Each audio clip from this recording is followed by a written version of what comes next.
What's up, everyone? We are coming to you late from all over the globe. Flobo, Boyce, how you doing? How you doing, buddy? We're not just wrestling with questions today. We're wrestling with technology, and we're. Oh yeah. I was gonna say I'm good, but I am mad with you, Jack Farmer. I'm furious with you. Last night, AEW Dynamite After Show, going the distance solo to the unknown without your boy. I feel hurt. We were talking about that this morning. Remember? Yeah. It was. It was a very interesting experience. It's one of those things that is all of us hosts. We both fear having to do a show on our own, but we also kind of want to see if we can go the distance, see if we can make it happen. And so there's a part of me that was just like, you know what? I'm going to give it a whirl. I'm going to give it a try. The AEW crew was absolutely short-staffed, so it was just me and Rye Guy in the booth, and man, I found a way to chat for about 35 minutes straight. I was pretty proud of myself. Did the show come out okay? I haven't listened back to it yet. I'm scared. The show was great. I wonder if the other hosts of the AEW Dynamite After Show were online at like Target or something. You know, like what were they doing? I know they had some, like Roger had some work going on, and there's some things that happened. It just all happened on the same. Nothing too newsworthy or noteworthy about it. But if the studio is open and I can't go, I'll feel really offended if everyone's hanging out making shows and I'm at home waiting. But no, other than that, I'm good, man. I mean, it's great. It's a great week. Well, how did the show go? Did I do okay? Was me talking for 35 minutes straight okay? I always say this, you think I'm lying, but I mean, you're the best in the world at what you do. So I love tuning into the Jack Farmer show. I've done one solo show at AfterBuzz myself, obviously myself, but it was not wrestling. It was on the show called Chasing the Cure. It was a medical show of all things. So I'm sitting there going like, and this person has open sores and what a terrible day he's having. Well, buzz you later, which is the most weird. That's got to be the toughest one, too, or that kind of show, because it's not like you can have fun with it or crack jokes, you know, or take storylines. And this guy's got a terrible disease, and life's going to be hard for the rest of his life. Like, what do you think I'm having a bad day? We did that show Unbelievable together, which fun little side story. Respect by not naming, said we all have to do a show together, and he was super into crime shows, and so we did this show Unbelievable, and he bailed out. He never even showed up, but fortunately Lexi Fierce joined us, and probably not a show we should have been on, especially for you moderating. I felt really awkward about that. I mean, long story short, it was about sexual assault. If you guys haven't seen the show, and everything else I've done before, I was talking like wrestling and The Flash and Star Trek, where these like, you know, exploratory shows, and then you get this hard sex crime type show, and you're just like, welcome back to AfterBuzz, and you know, they always like, don't be low energy, Flobo, be high energy. You're like, but how? You know, it was a weird time. I'm glad I did it, but. Yeah, it was so just for funsies, if you guys ever watched the show, anyone who's watching now, ever watched the show, go ahead and pull up the AfterBuzz shows that, and just know that it was actually the show as a show. If you're just watching, like, if you like crime show, it was a well done show. But I'm just gonna front it. I think you and I were both very uncomfortable as panelists on that. Show the whole time. One episode where Lexi couldn't make it, and we had two dudes talking about sexual assault on the show. About guys not believing women when they're assaulted, and you and I had to be on there talking about it. Very, very uncomfortable, but it was a good show. Check out Unbelievable. Yeah. On Netflix, Feel free to check out the after show if you want, but it's very uncomfortable. Speaking of uncomfortable, let's talk about WrestleMania. Transitions, so I love it. Oh man. So, you know, we did an after show with George Hermosa and Evan Mack and Emily May and you and me and Leslie. So I don't want to go too hard into everything that happened. If you guys want, you can check that out on AfterBuzz as well. It was a great show, a great after show. I really loved breaking Oh everything yeah, down, but just one of the general, best. kind of overall, yeah, it was so much fun. It was such a fun crew. I actually liked having a big crew on that one. It made it fun, but just I guess general. Any thoughts? Anything you didn't really get to talk about on that? Because obviously the big panel, you don't get to say as much. Yeah, I guess my thing was with WrestleMania, I was torn because not only was I a fan with the wrestling product, and I was getting really legitimately excited about WrestleMania, I was video calling a long-term fan, and I was on the phone with a lapsed fan. So there was like three different perspectives where there was during the night I had to be like, oh man, give it a chance. WWE, they're trying really hard. And other times I felt really embarrassed. Like, oh wait, it gets better. This guy was great last year. So to me, I didn't quite enjoy it. The weekend I did. There was enough perspectives in there that you saw the after show. I totally nailed it. But I had to rewatch it as like Flobito to really appreciate what they did in the scale, all that thing. I think WrestleMania was really good this year. I actually like it better now in a second viewing, but there were some awkward exchanges when someone's like, how do you not like the Boneyard? And it's like, well, Well, you know me, I love the Boneyard, but you hit on such an interesting point, and that is the lapsed fans or the people who maybe don't watch it every week or maybe are new to it completely or don't watch it at all. And I would say it's so interesting, especially for those of us who not only watch it all the time, but also cover it and chat about it and talk about it. It's so important, I think, to get perspective of people who don't watch all the time, because some of the takes that they have are so different than what you would get if you were just watching with wrestling fans. And one of the things, and I think one of your friends alluded to this as well, I'll never forget watching the Royal Rumble, and a guy who hadn't watched wrestling since the 90s or the 80s was there. And I remember the biggest pop of the night for him was Nikki Cross. He's like, "Oh, this girl looks crazy. I like her." You know. But as wrestling fans, we're like, "Oh yeah, she's like the mid card tag team person." But then you see someone who's never watched before, like, "Oh man, she's great." Or they're like, "Man, Drew McIntyre looks great," and you're like, "Oh, maybe that's why he's getting pushed." And you're like, "Oh well, you know, I don't want to step on." You had told me some of the things that your buddy said. I don't want to step on the people they talked about, but. They mentioned certain people like, who's that? You know, and we as fans, like, they're amazing. But then we see a non-fan go, who's that? You're like, oh, well, maybe that's why the WWE doesn't use them as much.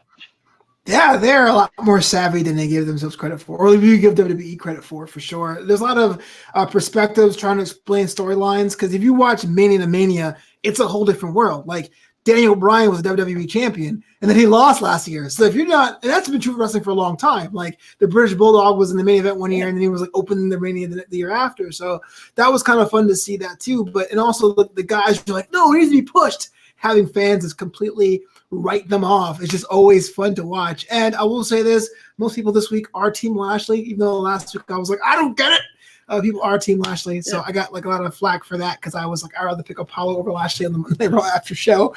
Y'all let me know that was a bad idea. I have a question here, Jack, if you want to get to questions real quick. Dima Katabi, who is a friend of the show, says this. She asks, what has been the most disappointing storyline or feud for you saw in wrestling? Mine was a WWF Invasion of 2001 that I was excited for, but it just fell flat for me. Thanks. You know, I think I don't want to be like, you know, I don't want to be the person that says the same thing as everybody else, but I agree. I think the Invasion was the most disappointing angle. I think a lot of people are going to say something, the Invasion angle, mostly because that had to be one of the most biggest built opportunities of all time. The WCW invading the WWE, and you know, they've talked about it a lot on these shows, and about why things maybe didn't pop as well as they could, maybe not getting certain stars, whether or not they should have gotten certain stars, adding the McMahons and things like that. There's a lot of things I would have done differently, and a lot of things I would have liked to have seen done differently. But as a creative, as someone who's ever made something on your own, you know that it's easy to look at this is what should have happened. When you're not in that spot and you're not the one making that decision. So I don't judge them quite as hard as some people do. Some people really judge the WWE for botching that whole thing. But again, when you're the one creating it, it's hard. You can't. So I don't hold them. I don't judge them quite as hard as some people do. But I do agree. I think that was the most disappointing thing, especially as a WCW guy. I was really excited to see the WCW show up and maybe do some things, and obviously it didn't go that way. How about you? What was yours? I am never disappointed. I love everything about the W. No, the invasion angle for me did not disappoint me as much because by then I was more into the idea of WCW rather than the actual talent. And when Vince McMahon came out and said, "I am tired of this invasion crap," I was too. So I was pretty much fine with it.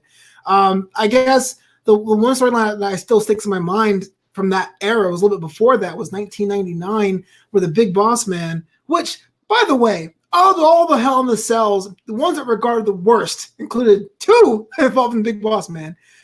When he got hung from the Raptors in 15, and that year at SummerSlam, he had a Kennel from Hell match because he took Al Snow's dog Pepper and cooked it and chopped it up and fed it to Al Snow. And I'm not even an animal person. That just really bothered me because it was like, what's Al Snow supposed to do? Fight the guy that made him eat this thing? And how did he get vengeance? And the dogs themselves supposed to be running around the ring, but they're just pooping and like crying in the corner. It was weird, bro.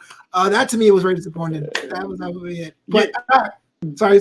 Big Boss Man, absolutely underrated in the just going after your family department. Between him going after the Big Show's dead dad and the dog and everything else, Big Boss Man, absolutely underrated, a horrible person in wrestling. At least the character. I don't know what he's like in real life. But the character. I have an anecdote because that was on SmackDown, and my dad walked in when that happened. That episode where he went to Big Show's dad's funeral, and I mean, that was like body surfing a casket.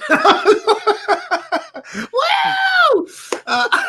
We have one more question, if that's okay. Rolando, keep it up. How long will McIntyre reign as champion? La champion. I think the answer to that it's a great question. I think the answer to that is very dependent on how long this whole thing goes on with the no crowds and things like that. If it is able to be relatively short and we're able to get crowds back into arenas relatively soon, I think he's going to have a pretty solid, pretty good reign.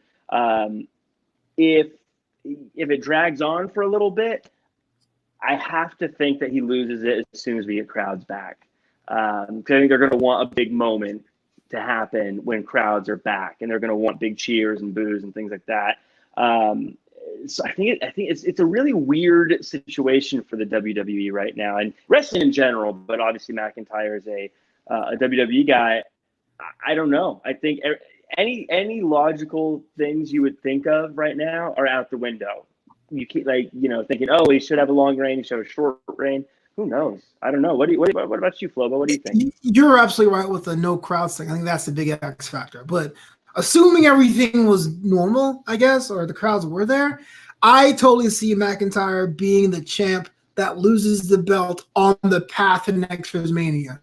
Like the shock win at like TLC or the Royal Rumble match, or not even Royal Rumble, that never happens, but like around there, which sounds terrible. But I do think that says a lot of faith of McIntyre being able to go through the summer months and that Crown Jewel and that Survivor Series. That's like 2 of the 3 of the 4, the big 4 pay-per-views. No shame in that. So I would say less than a year, but definitely the longer side of that, less than a year. I think what he does is going to define his career the next few months with how he handles this. And if he's able to weather the storm as champion and keep ratings, I mean, in anyone's hands right now, but I think if he's able to really weather the storm and keep things going, he could be our next John Cena type, super powered, super over character. If things totally slump and fall off, and like let's say they have to take time off or anything like that, it might be a short run for him, and he might get pushed aside to sort of bury the fact that this ever happened. I think it'll be very interesting for him. I like him, though. I think he's done everything right. I mean, everyone likes him. That's why people cheer for him. I want him to win so bad. But it's hard to say. It's a weird time right now for predictions. Here's a hot take. In that regard. Here's a hot take. I think, and I'm probably going to be wrong, I'm going to say anyways, you guys can like run the tape and put it back in my face when it doesn't happen, that Braun Strowman will have a longer run. Interesting. Interesting. I think Braun Strowman. No, you know what? Dude, you know what? You might actually be onto something there, and you might be right because I wouldn't have said it. I wouldn't have thought it until you said it. But now that you've said it, and I'm thinking it, I think a lot of us thought he's just a transitional champion until Roman Reigns comes back or something like that. But my thought is, if Roman Reigns wasn't willing to do WrestleMania, what will he be willing to do? When will he be willing to come back? And if he's not willing to come back for a long time, who's the next challenger? I don't think it's The Fiend. Everyone thinks The Fiend, but I just can't imagine that they're just going to put it right back on him. And I don't think The Fiend is a character that necessarily with the title. I like him better without the title. I feel like he's more dangerous. He's more able to float around throughout the roster and attack anybody. I want to see him go after Corbin. I want to see him go after Elias. I want to see him do this other stuff. I don't want him to be stuck dealing with an endless line of number one contenders. You know what I mean? Right.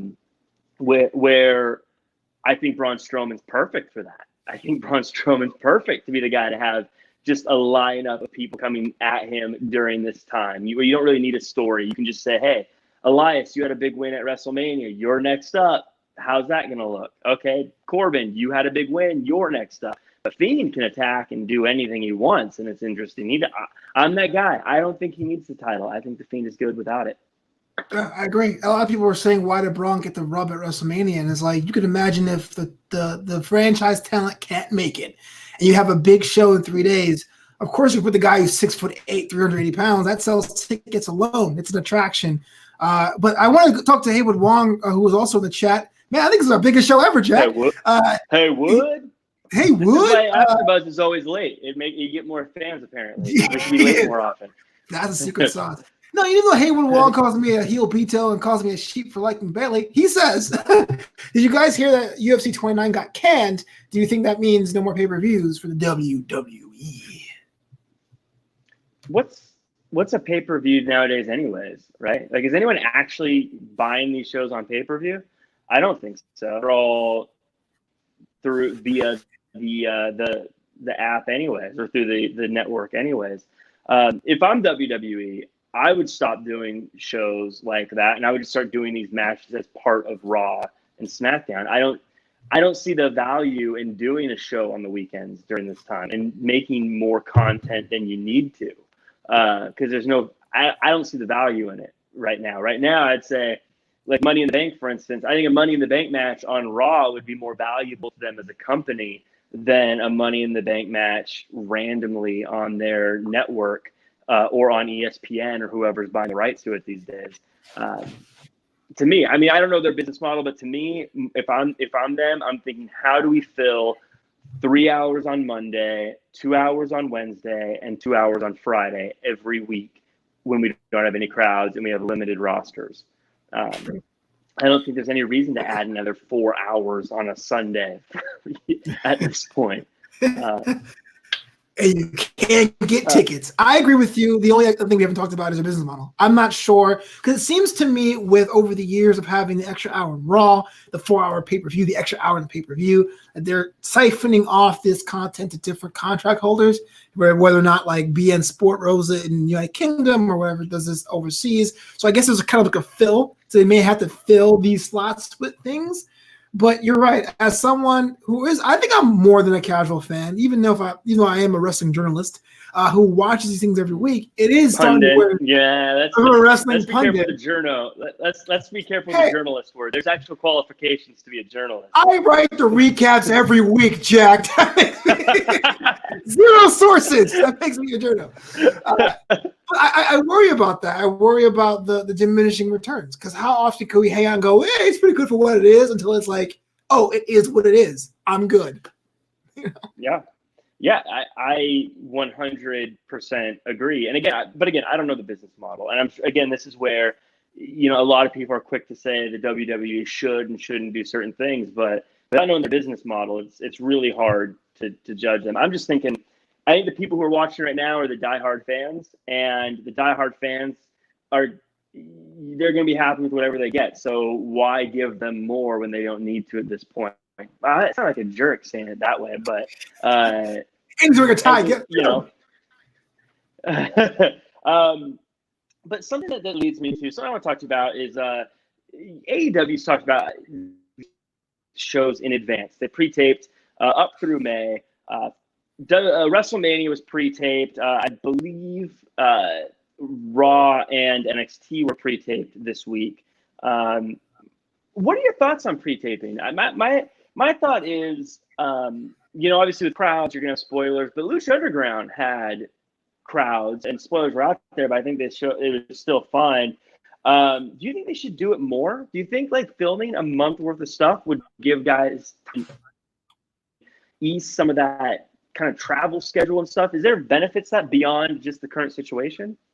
I would say yes, but it only benefits large scale promotions like WWE and maybe AEW, maybe. So you have so many different characters that are in the mix in the backstage that don't get the time they need, right? And we noticed on NXT this week, they brought up a package of Finn Balor versus Walter, like you mentioned today. They hadn't really met until 2 months ago. So the stars that you're on top are strong enough. You don't have to have them every week. I'm okay with having that WWE Superstars kind of format of having, hey, look, it's Apollo Crews. He still has a job. Then Mojo Rawley has a job. Oh, Seth Rollins is on this episode. This is on this episode. I'm fine with that.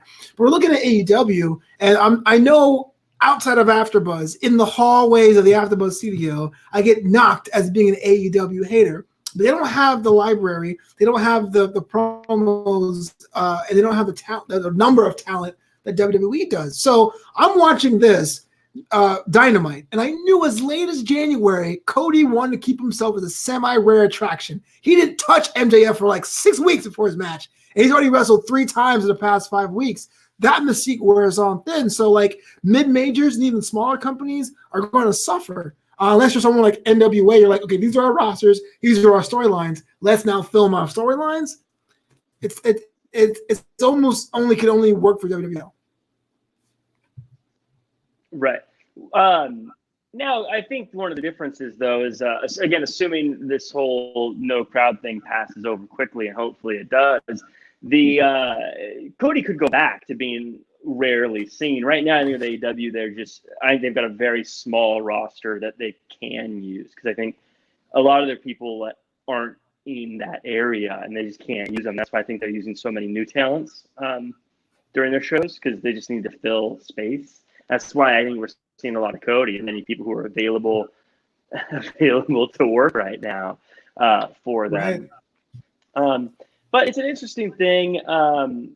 As far as the no crowds thing, something we've chatted about, because you and I, we chat wrestling all day, every day. I had mentioned a few things watching the no crowds that I think work and that I think don't work. And so I wanted to pitch them to you here live as well. And of course, everyone in the chat or in the comments, I'd like to know what your thoughts are. See if maybe I'm crazy, see if maybe I'm wrong, see if maybe I'm right. But a few quick notes that I just had observing multiple crowdless shows and what I think works and what I think doesn't work. First and foremost, after watching NXT this week, something that really stuck out to me, I think the long pauses of heavy breathing does not work. We saw a lot of it in Ciampa Gargano on NXT, and look, I love those guys. I love what they do. I love what they've done, but I think that the slow pace, heavy breathing just feels awkward. It does. I don't think it does what they're hoping for it to do. Something I do think works is basic mat wrestling, which sounds crazy, but I think because that kind of stuff doesn't get a lot of huge pops anyways, but it's still believable. So, thinking back to when Gulak and Cesaro wrestled, they had like a pretty good, I guess, wrestler match. And I thought that came off great because they weren't doing many things that would have gotten crazy responses anyways. And so I thought that worked really well. I think super serious does not work as well in these cases. I think fun works really well, which is why I think things like the Boneyard and the Firefly Funhouse worked so well, because they were kind of silly. They were kind of fun. And I think that's why like a lot of the stuff with AEW and like Matt Hardy is working well, because it's kind of silly, but it's fun. So it's okay. And it allows them to sort of almost make fun of the situation. I think something that doesn't work as well is because we know a lot of this stuff is edited and pre-taped. Slowly walking from point A to point B does not work. Again, I just watched Gargano and Ciampa this morning, so it's just top of mind. I actually like the match. I'm using that as the example, but like there was the moment when they were outside and they're walking inside, and we're slowly watching Ciampa walk inside to follow them. I think it's edited. Just cut to inside, and Ciampa's inside. Why are we waiting to have him walk in? I think when we're watching pre-recorded, we're used to fast. We're used to things happening. Let it happen. We don't need to drag that part out.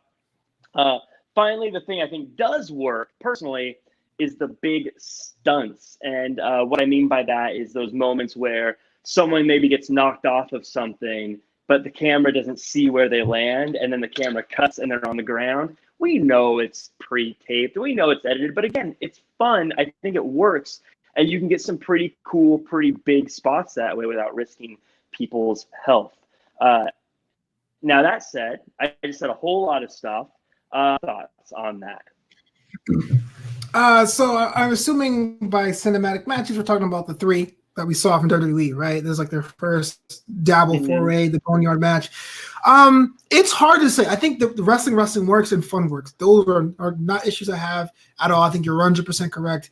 The heavy breathing thing, it's obviously their way of trying to have the rest hold without having a rest hold type match. You can't put like Johnny Gargano on a side headlock for us to catch their breath. And there isn't anything else that we do with no commentary. So I guess it is annoying and it's a weird byproduct. And if someone is watching you watching them, they think it's porn, but there isn't really much of an option there. So I can't knock them for that. Of the three, I like Ciampa Gargano the best because, again, it's very accessible to casual fans. Here, this is a wrestling feud where the head wrestling guy said, wrestle over there. I get that. Boneyard match had the supernatural elements. We might talk about that a little later. That Funhouse match was basically a promo more than a match because, again, the rules have not been stated. So we don't really know how do you win or lose. I'm here for it. It definitely comes from necessity. It comes down to how often they use it. I wonder if there's one or two concepts they haven't come up with. I'm willing to see. But it definitely can't be because it changes the language of what WWE is. WWE is a live show brand, so I don't think it should be that way all the time, personally. We do have another question. I don't know if you want to get the questions or you want to follow up. Yeah, it's called Wrestling with Your Questions. Hey, man, you have an agenda, bro. I got to make sure I'm not just cutting you off. So two things. Rolando says, the health situation will improve. With that being said, can this year's WrestleMania Hollywood or next year's WrestleMania Hollywood potentially be the best ever? And Haywood Wong says, it's probably about the match we talked about, Gargano and Ciampa, is Cross and Scarlett. The first target is Johnny and Candice. So, again, stemming from the Ciampa match, we have the issue about next year's Mania and then the immediate action of Killer Cross and Scarlett. Perdue. First off, I wanted to ask you real quick. You said you like Ciampa Gargano the most, which I think is fair. Do you think it's because it had more real storytelling and building to it? Because obviously, Ciampa Gargano is one of the best feuds, I think, in the past 10 years.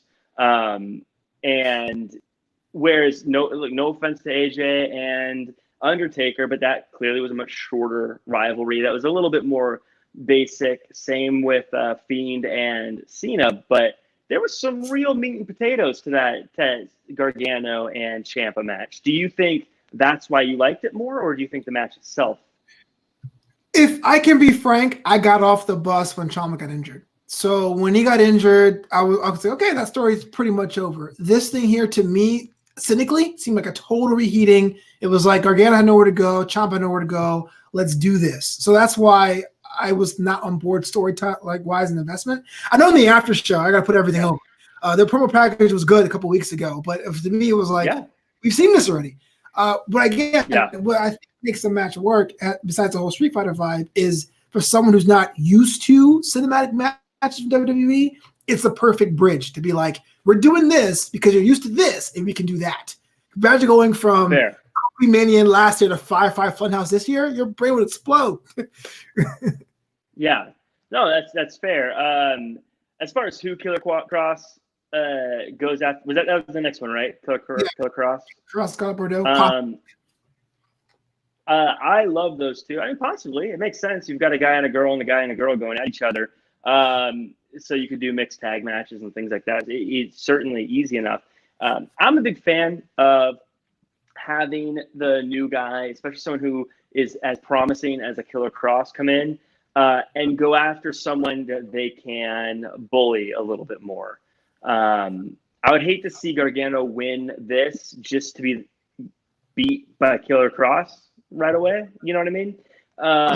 So I would rather Killer Cross goes after someone that he can, not a nobody, but someone that he can beat and look good in the process and then move on to something else. So someone like a Kushida. I mean, Kushida, I think, has already gone on to some other things he's dealing with. But you know hate what I mean? That guy so much. Someone, I don't hate him. He's just you hate Kushida so much. He's just from the wrong time. I think he's from the wrong time. Maybe really? If future Kushida came back and no, I mean, I think you know who I'd like to see him go against is like a Dominic Dijakovic.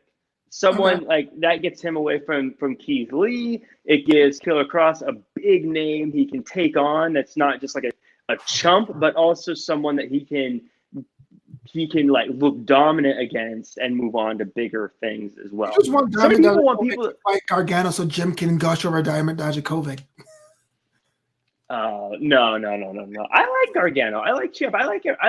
Honestly, I think if you're looking at the average, if you were to average every roster, I think NXT is my favorite overall roster. It's amazing. But yeah, I think I'd do that for Killer Cross. But I want to ask one more thing about these cinematic matches.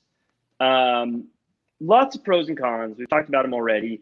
Are these a thing of the future? Are these gonna be like things we look back on and go, oh yeah, that was just because of the no crowd thing? Or did they open up a Pandora's box here and say, hey, this is the next stage of pro wrestling? They open the Pandora's box, but if they're smart, they'll try to use that judiciously. The problem is WWE is such a big factory. Them holding it back to them may be 6 months for us or 4 months for us. Or what if I am Daniel Bryan and I don't want to go to Crown Jewel? Hey, let's give me a boneyard match. You know what I mean? Like, we don't know how much. So. You know what? You actually have hit the nail on the head with that. There's a lot of people who can't go to Saudi Arabia that this would get them on the show. But I wonder if you're Saudi Arabia, if you'd get crabby that all the people you want are now just not going. Because if everyone starts pulling that, because if I'm a wrestler and they're like, hey Jack, you still get the Saudi Arabia money, but you get to stay home and do a boneyard match, I bet yeah, let's do that. Why fly across the world when I could just do it here? And so that is actually a very good point. I can see them doing that very often. Personally, I think once a year, one of these a year, I think would be cool. And I think it's a great way to get people who maybe we thought were done forever, because clearly The Undertaker looked great, I thought, in the Boneyard match, and you couldn't have told that he's had some struggles in matches previously because he's getting older. No hard feelings to the guy, but I thought he looked great. And of course, everyone's thinking of one guy now that they want to see in a Boneyard match. Mojo Rawley. That is the Mojo Rawley. It's the man they call Sting, Flobo. It's the man they call Sting. I don't get it, man. One of my favorite Sting comments, someone said Sting and Big Boss Man should have formed a tag team and called themselves the Police. It cracks me up every time I think about it. Roxanne. It cracks me up every time I think about it. So you're not a Sting guy. You don't think Sting's the guy? No, I'm not saying that. I think Sting is the guy. He's on these top 10. He's number 10 on my top 10 of all time list. Alliteration rules. But I don't understand why they have this concept. They go, Sting. That's why I asked you a couple days ago, and I want to see your thunder there. You have your reasons why, but it's like, well, technically it's AJ Styles stipulation. I mean, I think a Boneyard is not the Undertaker. I'm thinking this really rough and tumble shack that these badasses from Japan did. So maybe I'm wrong to begin with. I just feel like if you do a second one or a third one, it should be something that AJ can beat to make sure his thing isn't more known for him getting destroyed in. No? Because if Sting comes back to lose again, I'm going to flip my shit. You know?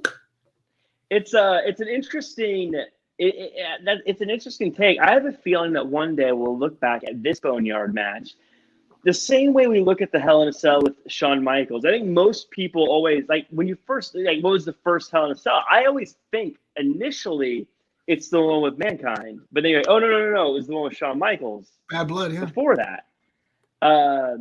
So I think it's going to be one of those things where I think they'll probably have a big match, another one, with Undertaker and someone else, and everyone will always go, oh, that was the first one. It's like, no, it was one with AJ. That was the first one. And we'll all kind of go, oh, yeah, that's right. He did do the first one. The first person I thought of, honestly, wasn't Sting. It was Mankind. I wanted to see Mick Foley out there doing crazy stuff because I felt like this whole setup is a perfect playground for someone like Mankind or Cactus Jack. In fact, I'd love him to be all three because it's edited. So I'd love for, I can imagine. Dude, Love, what are you doing here? How great would it be if he choke slams Cactus Jack through the roof and then Dude Love comes out through the front door? Like, how great would that be? Wow. And then like maybe he throws Dude Love into the back of a bus and Mankind crawls out of the front door or something. I think that'd be such a fun. You could have so much fun with that, I think.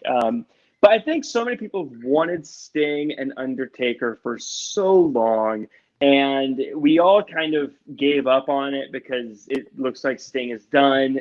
And every time Undertaker wrestles, unfortunately, we were all thinking, is this his last time? But this opened up that door. You can do that now. You can have all these old legends that maybe couldn't have gone in the ring typically can now go. You could, I don't know what kind of shape she's in, but you could theoretically now have a Charlotte Flair Lunger Blaze match. You could have all sorts of people who we thought were done forever come back and have really cool matches and have really cool, spins on the Boneyard. I hope they call it the Boneyard, but I hope it's a different place every time. I think that'd be really cool. Like, we know it's going to be kind of some abandoned location, but maybe depending on who's in it, we'll have different scenarios. So, different scenarios that get thrown out all the time, but the cruiserweight division has been hit with a scenario of its own. And that is that the champion can't come and defend the title anymore. So they're throwing together a cruiserweight tournament to declare an interim champion. What are your thoughts on this, Flobo? I don't like it for two reasons. One storyline and one not storyline. One, Jordan Devlin is the best cruiserweight that doesn't get the credit he deserves. He should be able to walk and keep his championship. And the other reason is, how many times has Andrade been on the shelf and unable to compete, and he keeps his United States title? What is the precedent, and why did they decide to do that? And now granted, NXT is a third brand. People do things over there differently in NXT. But what does it really mean for one where you get to keep your championship, like a Walter, who's also in the United Kingdom right now, versus, we're doing a tournament just because we're doing a tournament? Or is it an issue of a SmackDown championship where they had this month-long tournament and then Batista showed up at the end being the draftee already holding the World Heavyweight Championship? I think what's the difference right off the bat, Walter's the champion, but he's the UK champion. So he's stuck where the champion's defended anyway. So it doesn't really matter. I think with Andrade, it's just a different brand. I think you got different people running the show over there. I like the Cruiserweight Tag Team title, alliteration to it, Cruiserweight title tournament. One, because I love tournaments. I just love them. They're one of my favorite things. I love single elimination tournaments. I just think it's a cool thing. It makes every match exciting. Every match means something. And you can have surprises, things like that. So I like tournaments of all kinds. I think a title on the line is great. And also, Devlin coming back writes itself. It's like a perfect, it makes sense. And the UFC does interim champions all the time. So I think it works. I think it all makes sense. And I think it's a good chance to give a lot of people some good exposure. Hopefully we get more cruiserweight action, and we start to develop more of these guys as actual repeat characters instead of like the random one-offs that seem to happen so often. Yeah, or also get abducted. But speaking of championships, we have a question from our friend of the show, Demo. She says, what does the WWE do to build a women's tag team division? The idea is great, but they don't feel important at all. Jack Farmer, thoughts about that? You know, I think Demo makes a great point, and she's not wrong. It doesn't feel like it's important, but I think it's unfair to say the women's tag team titles don't feel fair. I think just the tag team titles in general in WWE don't really feel that equal opportunity ignoring. No equal opportunity here. No, but it's true. You know, SmackDown's done a pretty good job of that. But when you look at Raw, the men's tag team titles aren't really taken that seriously either. It's kind of like you have a champion, they bounce off a few challengers, then a new champion comes in. The old champion disappears. They bounce off a few challengers, new champion comes in. It's kind of wash, rinse, repeat. With any division, the first rule I think is obviously you have to have a champion that can sell it, right? That really builds it and brands it. I thought the Kabuki Warriors were doing a fantastic job of that. But then you need the mid-card. The mid-card is the most important part for a division because that's where you are creating who is going to be the next to be the contender. If you're not building that mid-card, then every challenger is just a random person that has come up out of nowhere. And you're like, oh, I guess this is the champion, the challenger. That's what happened at WrestleMania. Well, I understand that availability affected WrestleMania, but that's why Garza versus and Austin Theory was kind of like, oh, they're getting a tag team title shot? Okay. Because who else is there? And that's what's happening with the women's division. So what they need to do, if they want to make it more serious, is they need to start making women tag teams that aren't going to go for the tag team titles right away. They need to start having them have storylines and things of their own, like with what happened with Otis and Tucker, having an actual storyline that's building up. They're not in the tag team title talk right now, tag team title talk. But when they get a tag team title opportunity, it's going to feel like it's worth it and like it matters. And that's why people like the New Day are so good and why they keep lasting and continuing is because even when they're not in the title picture, they're so entertained and doing such great things that they stay relevant and they stick around. I think that's why the SmackDown titles are doing so well right now is because, frankly, Miz and Morrison are super entertaining and they're getting themselves worked up into rivalries and feuds and they're good on the microphone. You need that, but you need to start building the people before you think you need them for a tag team title shot. I think you should take every person that's good but doesn't have something going on and slap them in a tag team. We saw Apollo Crews on Monday. Pair him up with somebody. Put Apollo Crews up with somebody. You got a tag team.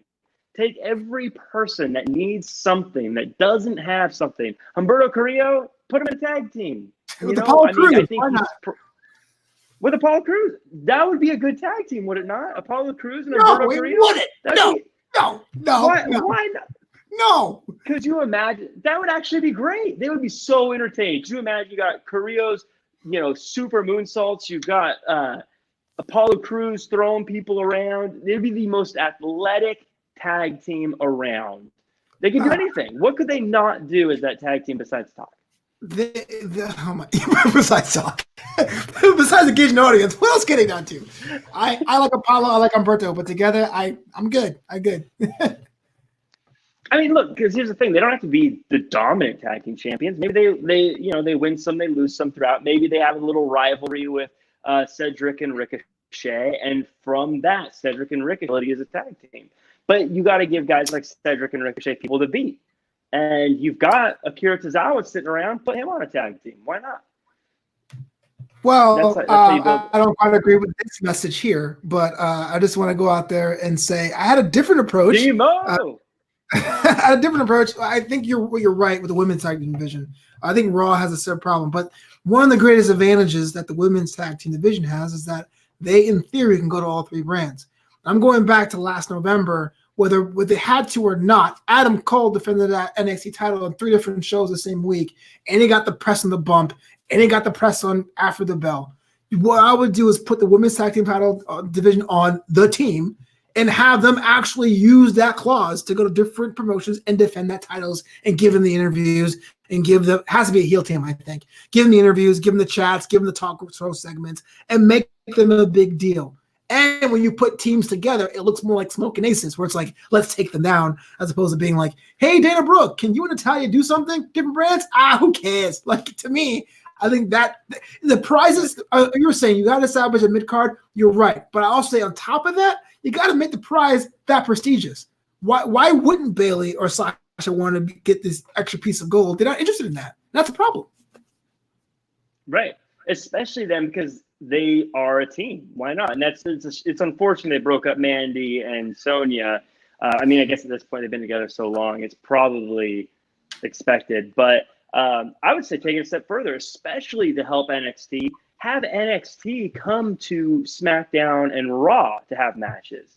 So that way they're getting in front of the bigger audiences, right? If you take a tag team from NXT, have them go to Raw to face these champions, even if they lose, you're like, well, they seem kind of cool, and maybe I'll check them out on NXT. Or what happens when eventually one of those people do win? Then they're like, hey, well, we're taking it to NXT. If you want to come fight for these titles, now you got to come to us. I would agree with you. You're not really in theory, I agree with you. But on Monday, we saw Birch and Lorcan lose to Ricochet and Cedric Alexander, and no one's asking about Birch and Lorcan, are they? I'm not asking for Birch and Lorcan. Don't lie to me. Lorcan, trained by the legendary Lance Storm, is one of the greatest of all time. Here we Lorcan's go. one of the greatest of all time because he was trained by Lance Storm. Lance Storm himself is, in fact, the greatest of all time. And that is just, I think, a fact. I don't think there's even arguing there. As far as,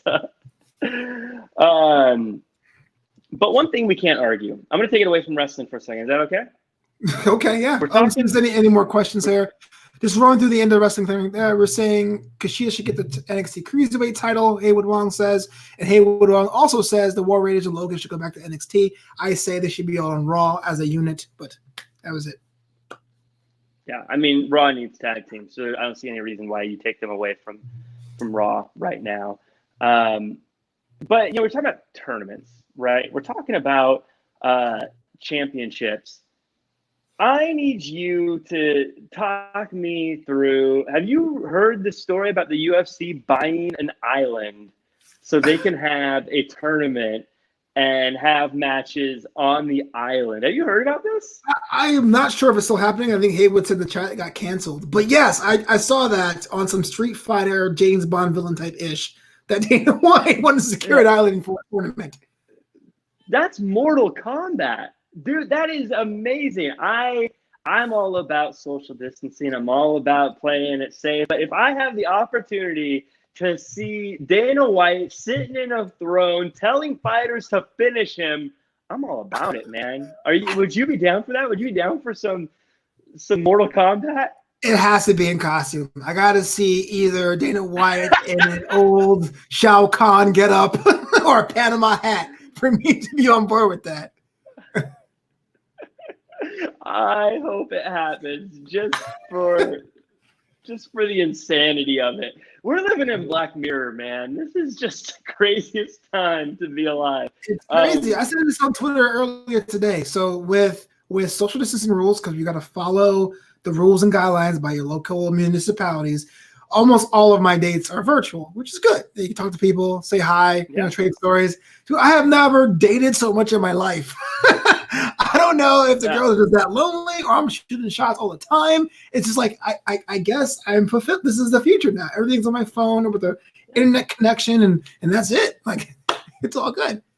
Do you have like a burner account? So like if you're not into someone, you can just like turn it off and like cancel the account and go on to another. You know what? I use my middle name. I use one of my other middle names and no one knows the difference. What's your middle? Is your middle name Ito? Well, yeah, Flobito Ito. yeah, that's got to be interesting. The virtual dating, the online dating, the true online dating, I guess, not just the meeting someone online, but actually, dating online. That's got to be an awkward situation. Is it awkward? Let me put this out there for everybody. Sure. Flobo, are your dates awkward? Sometimes they are. Only because since everyone is home, you can only dress up so much. Like I can wear a shirt and tie for a date. I doubt that.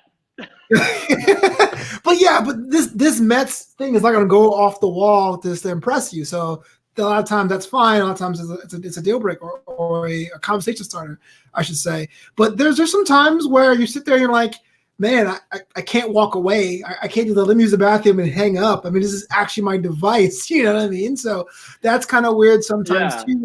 Do you follow up via text after a video date? I just contacted you. I saw your face. It's a weird vibe, and I don't really know how to do it. You got to wait 3 days before you follow up. That's like rule number one. I know. I did the romantic date once, a romantic virtual date once. That's either when you did you have a candle in front of the screen? No, I didn't say sexy date. I said romantic. I said romantic date. Or like you either deliver a cheap bottle of wine to the person, so they'll have a bottle of wine you can share. Oh. Super nice. You didn't need to specify it was cheap. You could have just said send wine. Well, because if I said $100 bottle of wine, I was like, I'm a creep. Like, please drink up. But I just figured, hey, look, it's all good. Yeah. What's interesting about that is that since you have to coordinate it, you have to get a location. So you're like, this is for our date tonight. What's their address? it's so creepy. I can't win. So. Yeah. Can't do it. That is interesting. I wanted to. This is going to be a weird segue now. I wanted to go from UFC into other sports. Wait, not creepy enough. You were a huge fan of the XFL. Yes. The XFL obviously has now been. It seems like XFL is growing. XFL was like gaining some momentum and doing well. Do you think they're going to be okay after this? Or is it kind of, did they lose everything they built? Or do you think they built more momentum? Now people are like, I really want to see this. They're also having their rosters rated a little bit. They did. And I think what no one expected is people that were better. Sorry. Demo says you sound like a guy in a Hallmark Christmas movie, which is pretty awesome. Oh, thank you, Demo.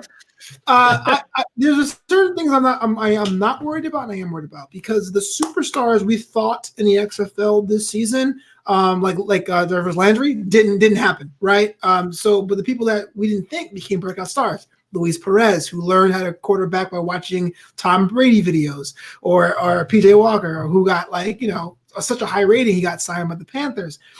The TV deal was the XFL knew they were losing money off the bat. They're not getting a dime for their transmission rights. They went to ESPN and Fox and go, hey, look, carry our shows. You can take the advertising revenue in those shows. Just please give us a good time slot. And so that money was already gone.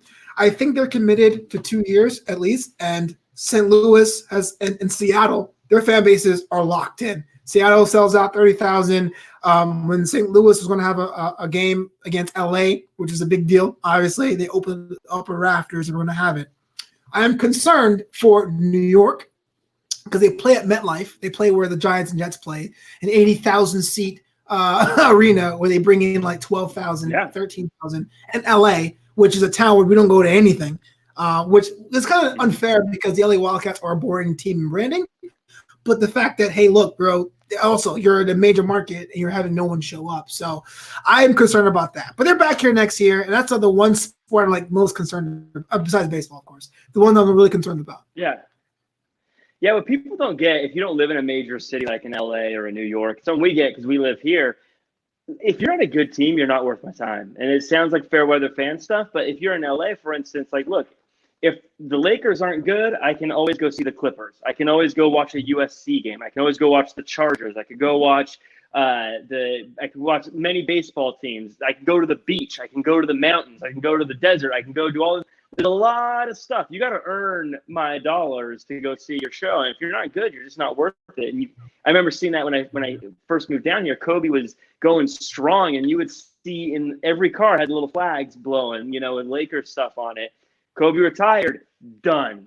Gone. Right. I don't see any of that Lakers stuff anymore. Fair enough. I mean, they're coming back now that they got LeBron, but it was like, no, if you're not good, we don't got time for you. So yeah, places like Seattle, where I'm from, the weather's not typically very good, and you're looking for stuff to do, and they don't have teams year round. So yeah, they're gonna have good turnouts no matter what. But yeah, those major market teams are gonna struggle, I think, unless they can do something to get back going.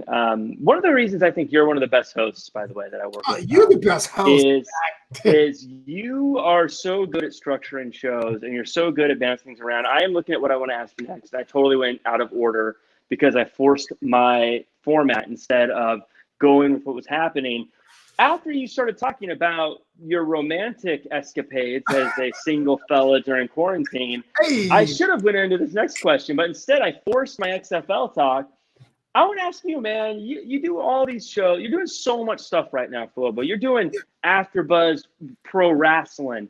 You're doing wrestling with your questions. You're doing What's Up, Flobito. You're on all these other shows and things like that, man. Where do you see yourself in the wrestling community? What do you think of yourself and where you are now, and where do you want to go? What's your end goal doing all this stuff? Man, like some of the best things on the planet, I fell into it because again, like how I met you as I answered a ZipRecruiter ad to make announcements. I have this dream of hosting my own TV show, a variety format, whatever that may be. It's always fluid. We always talk about what that would be. And I joined AfterBuzz just to be a straight interviewer, and I love wrestling, grew up with it, so I kind of fell into it. Back in 2011, I worked at Mach 1 Wrestling. That's what Josh Tariff worked on. So me and Josh go back about 10 years. And so back then, the only paths you can do for non-wrestlers to do was commentary and ring announcing. And I was ring announcer for about a year or so. But that's evolved with wrestling being way bigger than it is. And now it's cool again to say you are a fan and be perceived as someone with intelligence. Because for some reason, for a while there, people thought you were stupid. There's so many different things you can get into, man. Like, if WWE had a legitimate, like, long-form podcast, they were looking for talent, I would apply. If they had a creative writing thing, I would apply. I would love just to be not like a Sam Roberts, but to be known for covering wrestling from a story perspective. Everyone knows they have their friends and fans. Everyone knows the boudoir has their costumes. But if there was someone there to interpret what we see as if it's live-action superheroes or if it is high theater, I like to be that guy. Now, does that pay? No idea. But only time will tell. Well, they always say if there's value to it, it pays. That's how the world works, right? If you can create value, that's why we pay people so much money to throw a baseball as fast as they do, because they found a way to create value by throwing a baseball very fast. But I think it's cool. I just do what I like. I just have fun doing stuff, and so I just keep doing it. I mean, much like you, I just kind of fell into things. I just, we met, you started with AfterBuzz. Through AfterBuzz, I started talking about wrestling. Now, we were talking about wrestling before AfterBuzz. I think that's how our friendship really kicked off, is we were on the road and we found out we were wrestling fans. We started chatting about wrestling. I love chatting about wrestling. I'll chat about wrestling all live long day.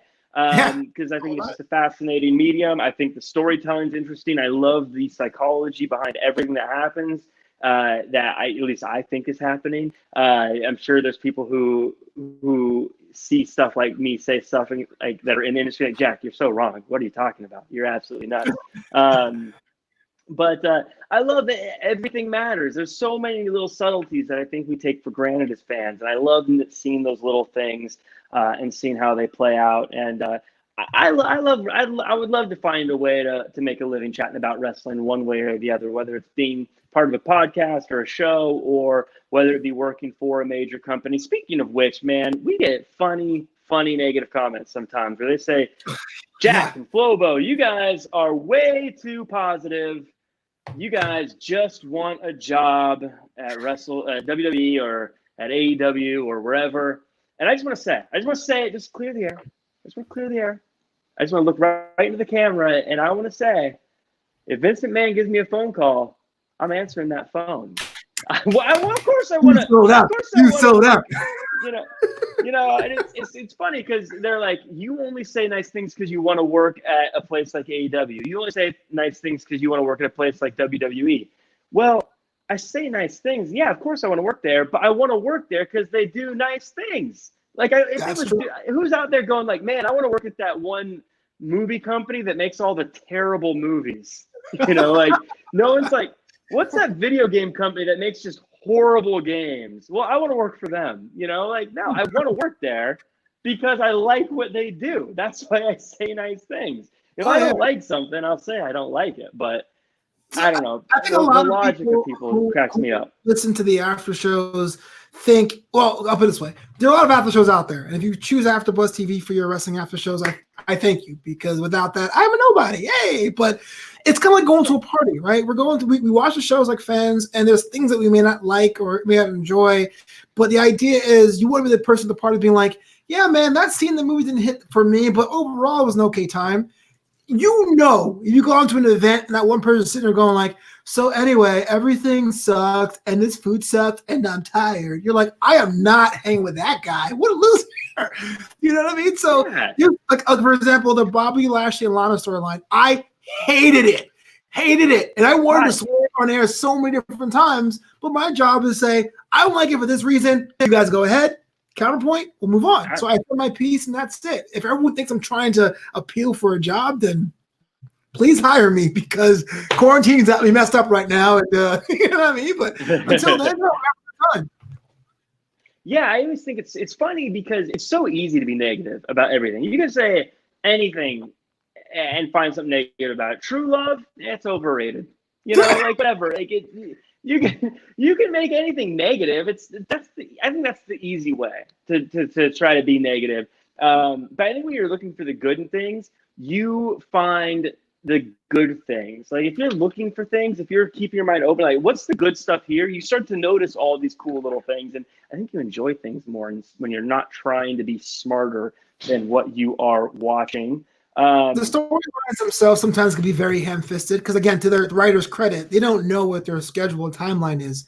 If you told me the right 3 hours of wrestling and at most 6 days, if not less, I'll probably fail at that. I'll admit that. But then that comes down to the performers. And you sit there and watch, hey, look, why does Charlotte Flair walk so deliberately down the ring? Why does Drew McIntyre stop counting down the Claymore now? And you get to feel cool things and nuggets of information that I actually write all them down, but then our shows are so fast-paced, it's like, I'll tell them next week. It's fine. I mean, if we didn't have stuff left on the table after the after shows, we probably wouldn't be doing this show because we would discuss it all. But you see all those little things that are just really cool. And then, something we were talking about today is how WWE specifically, and I host the AEW show. I say WWE, it's the bigger company and more people watch it, more people know it. And I love WWE as well. But I love AEW also. But we were saying today, we need to start going back and giving credit where credit is due to the WWE when they get things right. We're so quick to pounce on them for being wrong about something. But then when it turns out they were actually right, we don't really give them the credit. Like so many people are mad about Charlotte Flair winning the NXT championship. And something I noticed today watching NXT is she has her promo, and then they have a quick one, like just maybe 10-second promo from Rhea Ripley where she's in tears and she's just like, Charlotte is better than I expected. And to me, I thought instantly that makes Charlotte seem so good. I mean, a lot of people are like, she doesn't need it. Who cares? She's great. She looks so much better. But what I'm looking at, as I'm saying, they're building to a rematch. And that rematch is going to be so big when Rhea Ripley overcomes this person who was a legend and even better than she ever thought she was. What we're going to get when they have that rematch is Rocky 2. Rocky lost the first time through, but when he came back and won in number 2, it was amazing. And when that happens, I want every single person who is poo-pooing on Charlotte Flair right now to go back and apologize for being so negative right now. We need to start doing that more. We need to start holding people accountable when they're crabby about things, but things work out well. You know what I mean? Jack Farmer, smart police. I got to say this. I never understood the rationale of, hey, This person is so good, they don't need the championship because they're good. This person who isn't as good needs the belt to say that they're good. Isn't the whole point of being a champion says you're the best in your division? What? Yeah. Come on. Yeah. I want to get on board with Charlotte Flair, but let's be honest. If Rhea Ripley was going to lose the title, whether you believe the storyline reasons or the outside the storyline reasons for her leaving right now, you give it to the person who's best equipped for the job. Like, and that's Charlotte Flair. Why not? Yeah, it's funny because you don't do that with other mediums, right? Like, spoiler alerts coming. If you watched Endgame, you know how Thanos eventually got beat. He got beat by Iron Man, the top guy. No one left that going, look, man, Iron Man didn't need to be the guy to beat Thanos. You know who needed that was Wasp. Yeah, that's even worse. like, no one's like, well, they could have really made Ant-Man a big deal if they had him. No, you're like, yeah, of course Iron Man was the guy to do it because he's the biggest star. Why do we get all crabby about pro wrestling with this stuff? Like, it's so funny to me. I mean, I don't know. Maybe I'm missing something, but I feel like that was so. I've seen people talking about how Shayna Baszler buried the women's division on Raw, and then she lost at WrestleMania. Look, I wanted Shayna Baszler to win also, but let's be clear, Shayna Baszler won like 3 matches on the main roster before this title match. She did not bury the division. And look, I mean, let's think about the business side of things. You're not selling tickets for the next however long. You want someone with the title who's going to sell merch to keep money coming in. And Becky Lynch, like her or not, is the merch person right now. So it makes sense that you put all your eggs in that basket. Because, I love Shayna Baszler, but I don't think her merch sells near what Becky Lynch does, right? I would assume I can't even think of merch designs off the top of my head for Shayna Baszler, and I can see that Becky Lynch goat design seared into the back of my skull. So, yeah. So I just wanted to defend myself on those two things because those are the things I got some crabby responses about. So I wanted to fit that in here in the final hour. I think that about does it for us. I don't have any other questions. If not, I have a question for the viewers, for the listeners, for the chatters, for the commenters, and all that good stuff. First off, 2 questions actually, and a comment. The first comment: thank you to SteamYard for supporting us and being our sponsor. I don't know if I'm pointing to the right spot on everyone else's camera, but on mine, it's right here. Thank you to SteamYard so much for sponsoring this podcast. We appreciate it so much. But I wanted to ask. I was going to ask first 2 questions, right? First off, if you guys could do us a huge favor and hit the like button, comment, subscribe, tell all your friends. I know we do that all the time. I know it's a headache. I know you're like, I don't want to go like and comment and subscribe to everyone ever. But look, we're just 2 guys having a chat. We got nothing. We got no budgets. We got no backing. We're just making things happen with cell phones and free time. So I can't tell you guys how important for those likes and those subscribes and those comments. It literally is driving us right now. So please do us a favor, copy the link, put it on Twitter, send it out to all your friends, and that is really important. But the other question I have, something we talk about, something maybe adding to this show, maybe doing this little fun side project. And I didn't ask you if it was okay for me to bring this up, but I'm going to do it anyways.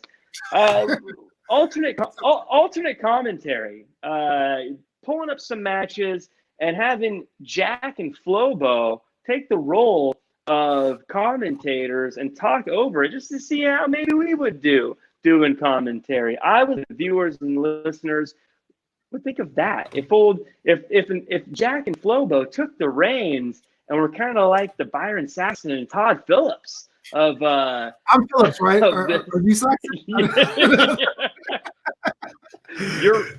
I'm Renee. You're I'm JBL. I like it, Michael.